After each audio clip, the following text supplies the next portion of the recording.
All right. Well, something quite funny happened, so I got to tell you a little story before I tell you all about the Kurgan Cult. As quite a lot of you know, I'm one of the Dread Ilk, which is a group of people that have been sort of reading or following the blog of Vox Day for years, and I was thrown in there, and as a result of commenting on Vox's blog, they basically made me one of them. Before you ask, no, you can't be a Dread Ilk. No, they're not taking any applications. No, it's not a club you can join. And yeah, they kind of formally almost voted recently that they're not going to include anybody new at all. So don't even ask. But anyway, as you all know, you might have heard, I'm a little bit of a Catholic and a sede-privationist. And of course, within the Dread Ilk, there's a lot of joking about, flame wars. It's pretty rowdy sort of place. But of late, it's become, a little bit fragile for some people. And some of the flame wars apparently have got a little bit out of hand. Because, people can think they can dish it out, but they can't take it, and some people get upset and what have you. So it was recently decided in the Dread Ilk group that we will no longer tolerate monomanias, meaning mine being a monomania, right, the one of being Catholic.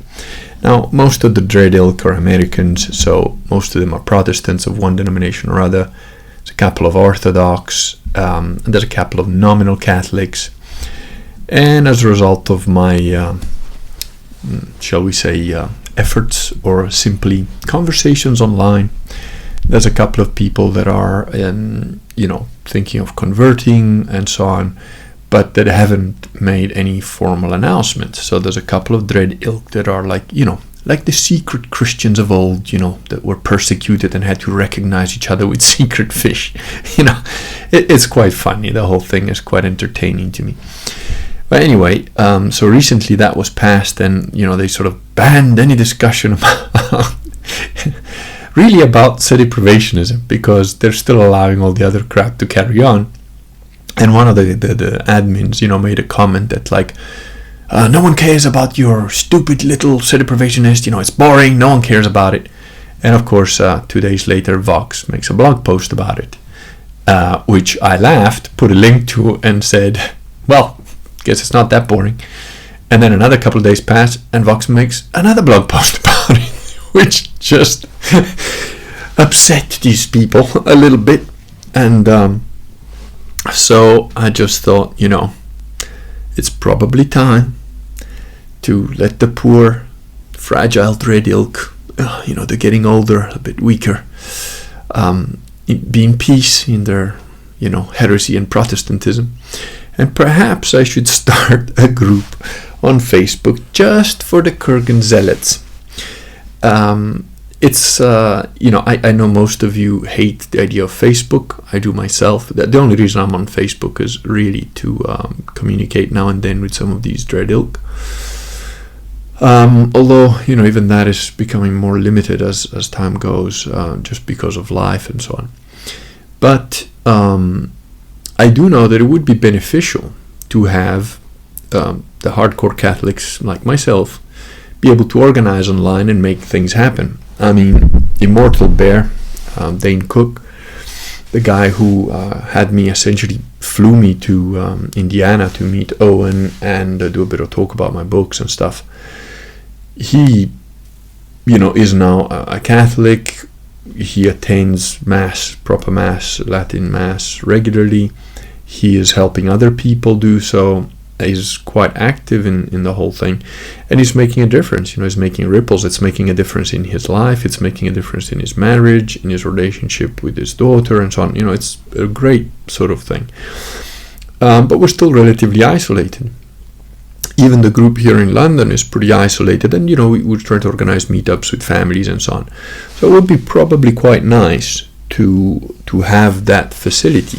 even if you don't like Facebook, you can just make up a name and have a little Facebook thing that you really only use to join this group.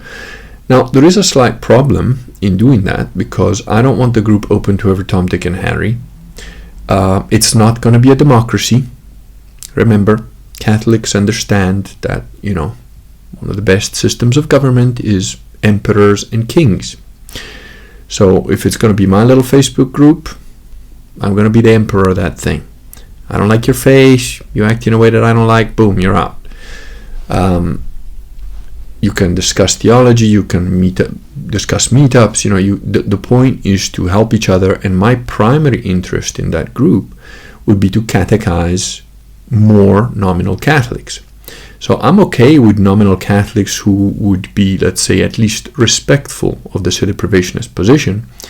I'm not okay with nominal Catholics who haven't bothered to do any of the research, haven't bothered to read any of the stuff that I wrote about sedeprivationism, including the blog posts I just did, the last two, or at least my little book, Believe, or, that at least, you don't have to buy my book, that's not the point. I'm just saying, if you haven't investigated the whole thing and you think that, oh, I'm a Catholic and I'm going to come in there, I'm going to teach you all, no, that's not going to happen.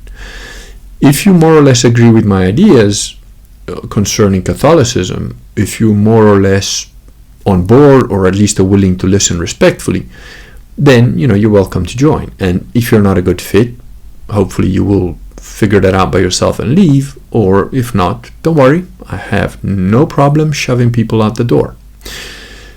So I think it would be a useful thing, but I have no idea what kind of interest there is. I know that there are at least, a few people that are definitely interested, but I've got two little problems. One is, how do we make this happen in a way that is, let's say, relatively safe and without too much exposure of social media to yourselves? So if you don't want to create a Facebook profile, even a fake one or whatever, I get it. It's fine. Then it's not for you, no problem. But you already might be on Facebook, you don't mind, whatever. I don't really want to make the group public as such.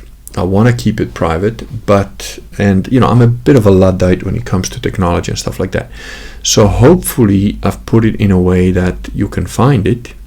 And I just need to remember what I called it. I think it's called Kurgan Immortals or whatever. But an easy way to do it, if you're on Facebook and you want to be part of the club and whatever, on Facebook I'm on there as Joe Kurgan. So find me on there, send me a friend request, which I will ignore probably, or I will friend you and then unfriend you again, because frankly I'm pretty misanthropic. I know the people that I know, and that's kind of it. But I'll do the necessary to throw you into the Kurgan Immortals group, which, as I said, it's not a democracy. It is essentially a benign dictatorship. And by benign, it's what I think is benign, not what you think is benign. So just to be clear. Now, if after that little introduction you still actually want to be in that group, let me know. Get on Facebook, find Joe Kurgan. I've got the avatar is of the hitman, and it's got a thing that upsets a lot of so-called Catholics is on the so it's got the little hitman avatar thing, and then it's got a picture of it's a drawing by Milo Manara of a pretty girl that's kind of flashing her knickers, which upsets Catholics as scandalous and blah blah blah. Whatever. I put that stuff up long before I became a Catholic, and I'm not going to change it for you or anybody else, especially not when I'm being asked to do it, because otherwise you're not representing. Fuck you. And the people that know why I am the way I am understand the concept of cattle prods. Like I said in my last video, why do cattle prods exist? Because they're necessary. So they serve a function. The fact that, if you're a manufacturer of cattle prods, you're probably not the nicest person on the planet. I made my peace with that very long time ago. So that's one thing. If you want to be part of the Kurgan Immortals group, send me a friend thing on Facebook, or look for the Kurgan Immortals and ask to get in, try and get in if you can see it. If you can't see it, if I've made it invisible in some weird way, I'll try and rectify that. But there's your two options. So that's that. Concerning the recent blog post that I did on my blog about deprivationism and this guy John Salza, it also turns out that John Salza wrote that nonsense in 2010. That's before Bergoglio even became Pope, which means that he was very well aware that Ratzinger wasn't a valid Pope, and neither was Wojtyla, and neither was Montini, and neither was Roncalli. So, but more importantly, is a 32nd degree Freemason. Now, you cannot be a Freemason and a Catholic. It's impossible. You're excommunicated. You're not allowed. Okay, you cannot be a Freemason and be a Catholic. It's just not permitted. Why? Well, because Freemasons are Satanists. And, you know, Satanists still go by many names. And they have been called many names. There have been, what they call the Illuminati. They really existed. And these guys were created in the 17th century or whatever by a guy called Weishaupt. That's the first sort of time that the actual name Illuminati came out. And it's, if you guys remember, I did a video way back when my wife got me this set of encyclopedic dictionary, the Oxford English Dictionary, which is 13 volumes. And in there, under Illuminati, it's got a whole description of them. And, but they go by many names. I mean, remember, his name is Legion. So they would change names faster and more often than you change socks. But whether you call them Illuminati, Freemasons, whatever, they're Satanists. And, again, we're in a post-Christian, post-literate era. People don't read anymore. People have got no idea what Catholicism is about. They've got no idea of what Christianity is about. We have been thoroughly secularized by the Protestant movement, which, started 500 years ago with one crazy, sick, fat, lustful monk, was aided by another crazy, sick, fat, lustful king, and, went on to create vast trouble in the church and secularize essentially Christianity. And we've all been brought up to some degree or other in that sort of realm, especially if you speak English, because that means you're probably part of the Anglo-Saxon world to an extent or other, and you've been to some extent or other very much secularized, especially since the advent of television and so on, which is all Hollywood stuff, and we know who is in Hollywood, who runs Hollywood. It's not Catholics or Christians of any kind. So it's pretty obvious that people nowadays haven't really got a clue what a Catholic is or should be, or what how that works. So it is helpful, I think, to have a group where people can learn about the stuff, or share information, maybe share books that they have been helped by, and so on. And it was known, not too long ago, certainly a couple hundred years ago, it was absolutely known that Freemasons was a movement that originated actually with the Russian Jews. But it's not only composed of Jews, don't get me wrong. There are, all sorts of secular people that become Freemasons. I knew a Freemason. I was invited to join the Freemasons when I was working as a bodyguard in South Africa. Something that I held no interest in. I was approached several times by all sorts of sects and groups and things, including the Rosicrucians, the Scientologists. I've got strange hobbies. And even when I don't have strange hobbies, strange people do come and try and, hey, can you join us? And I'm like, no. So, and the reason I call it a Kurgan cult is because, let me finish that sentence. So a couple hundred years ago, everybody knew that Freemasons were essentially Satanists, despite the trappings of wealth and, supposed dignity and blah, blah, blah. They literally got up to like sick orgies, black masses, murder, ritual abuse. It's pretty weird stuff. And I mean, when you think, it's all a conspiracy theory, really? You explain to me what Bohemian Grove is, right?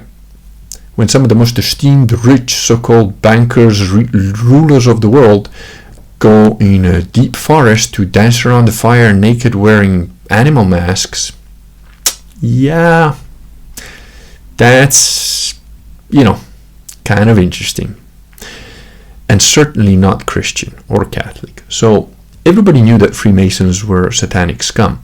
But that doesn't mean that everybody who's a Freemason, especially the lower rungs, knows about it. They get sort of roped into it, and the lower rungs don't know anything. They're kind of the cattle that feed the further up the line. That is what the whole Illuminati philosophy is. The lower masses are cattle, and only the smart, illuminated ones get to use them, and whoever's on top gets to use everybody, literally, even physically. So, and that's what they are. And to take the word of a Freemason as to what real Catholicism is and who's a real Pope, it's absolute nonsense. Just the fact that he's a Freemason should be enough for you to disqualify anything he's ever said or will ever say about the Catholic Church. Nevertheless, I have taken the trouble to take it to pieces, piece by piece, because some people, especially the ones that think they're very smart, midwits, but they're not, it needs to be just hammered out there. Anyway, so that's been done, and really it's irrefutable, despite the fact that a lot of people can't think anymore. So because people can't think anymore, can't read anymore, cannot do logic anymore, and my hope was when I wrote Believe, the little book that I don't know if I have it. There it is. When I wrote this, my hope was to try and help the average person or even more than the average person, I would say the wild person, that is somebody who's living currently perhaps the way that I used to live, or something close to it, which was pretty debauched, pretty I never had anything to do with drugs or rock and roll much, but I focused my vices. I didn't drink, didn't smoke, but the other thing I did plenty of.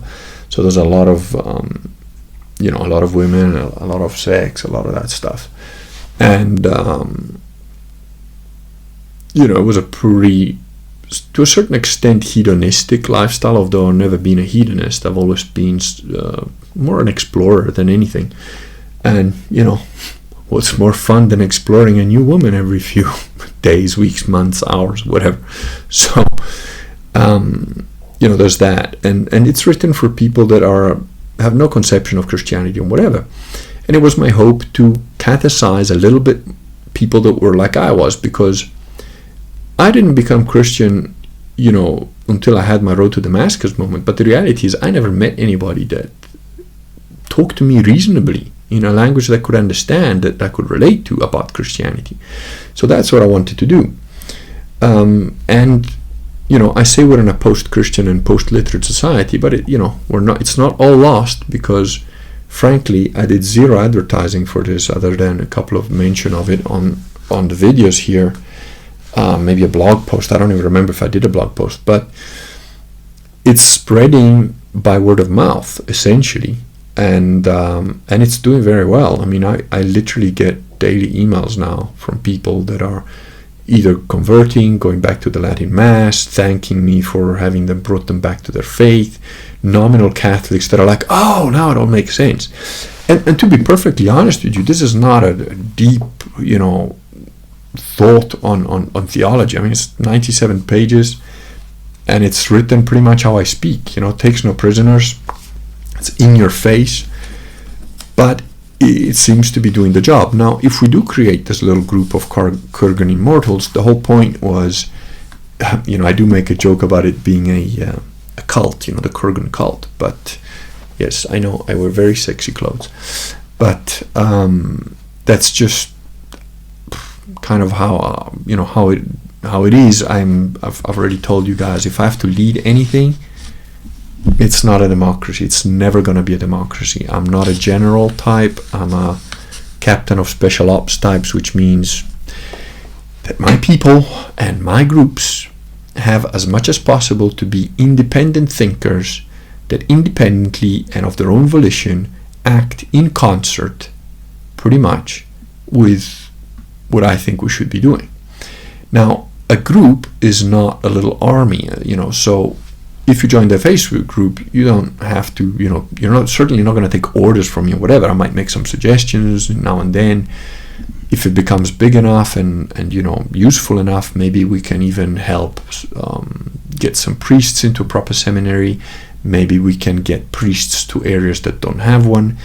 Maybe we can even buy a church and create a real proper community somewhere on the planet or more, That's the point. Obviously, if we were going to become, if there's going to be subgroups or whatever of people that are going to try and get something done, something really meaningful or that requires a lot of effort or that requires a certain amount of discipline, then, if I'm leading any group at anything, it's like, right, you do what I say and you don't question how high you jump, you just do it. And most of the time, I don't even want to have to tell you that you have to jump. You should be symbiotic enough with respect to our main goal that you should know what you should be doing, what you shouldn't be doing, and when you should wait rather than go, and when you should go, and how far you should go, and what you should go towards, and so on. So, the groups of people that I have led in life have tended to be very well-oiled machines, very well-trained, specifically in martial arts and whatever, but in other endeavors as well, and able and capable of taking responsibility. You don't have to be a Han Solo type / Sigma, whatever you want to call it, that does everything on his own, because teams do work. Teams need teamwork, and they need the deltas, they need the alphas, they need the bravos, they need all the different types of men, except gammas. I don't have any truck with gammas, don't want any gammas, will not work with any gammas. And there are already people that are helping me. There's one guy, again, I always forget if I can mention his name or not, but I don't want to cause him any problems, so I won't mention his name. But he's a very cool guy. He's helping me with a very nice project. And, it's taking time. He's taking a lot of time out of his life to do this voluntarily. There's other people doing other things on the side. But I'm thinking, if that's what happens with just random strangers that contact me somehow and then want to help do something, surely if we actively get together and decide to do it, we should be able to produce effects in the world that far outnumber the size of the group. So that's basically it. If you're interested, create a Facebook thing, send me a message or something on look for me. I'm called Joe Kurgan, and it's got an avatar of the hitman. I think he's got a little garrote, and in the background there's a picture of a drawing of a pretty blonde lady flashing her knickers. That's how you know it's the right Joe Kurgan. And not that I think there are that many, but anyway. So that's that for this one, and hopefully in the next few weeks, months, I should have another couple of things coming out that I'm hoping will be of interest. Okay, that's it for now. Remember, not everybody can be part of my cult. Good night.